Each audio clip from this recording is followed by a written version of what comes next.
Обликување на иднината на правата, слободата на изразување како двигател за сите други човекови права е мотото под кое денеска се одбележува Светскиот ден на слободата на медиумите.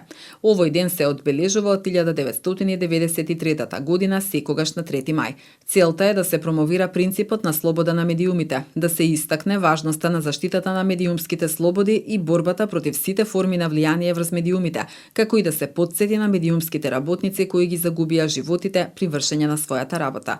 Македонија се најде на 38-то место во светот од 180 држави вкупно според последниот индекс за слободата на медиумите на Репортери без граници.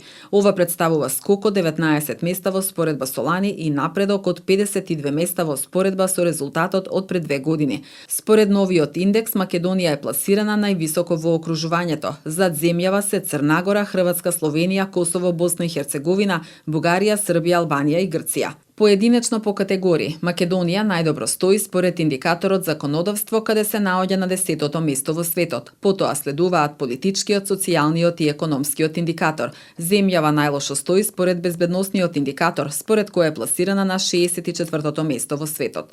Новинарите редовно се мета на вербални напади. Под изговор на заштита на државни тајни и лични податоци, тие може да бидат изложени на правни притисоци и агресивен прогон. Сепак, судовите знаат да застанат во одбрана на слободите и да ги заштитат новинарите.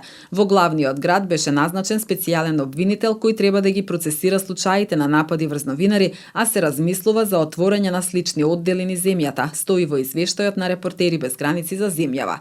На страницата на Репортери без граници во реално време се прикажува бројот на убиени новинари од 1 јануари оваа година до моментов, како и бројот на новинари кои се во затвор. Во моментов од 1 јануари годинава до денеска во светот се убиени 6 новинари и 1 медиумски работник. Во затвор моментално се 548 новинари во светот и 22 медиумски работници. Во последниот извештај на Европската комисија за напредокот на Северна Македонија во делот на слободата на изразувањето и работењето на медиумите се наведува дека иако случаите на физичко и вербално насилство кон новинарите се намалени, забележано е зголемување на онлайн заканите кон новинарите и медиумските работници. Во извештајот на Европската комисија се наведува дека во 2021 година Министерството за внатрешни работи регистрирало 8 случаи на напади врз новинари, споредбено со 10 случаи во 2020 година. Кривични пријави се поднесени во 3 случаи. Истрагите за останатите 5 случаи се во тек. Сдруженијето на новинарите на Македонија регистрираше 5 напади, 3 од нив врз новинарки. За време на локалните избори во 2021 година се зголеми бројот на инциденти во кои беа вклучени новинари. Во светот најслободни медиуми има во трите нордиски земји, Норвешка, Данска и Шведска, кои се посочуваат како демократски модел каде што слободата на изразување цвета.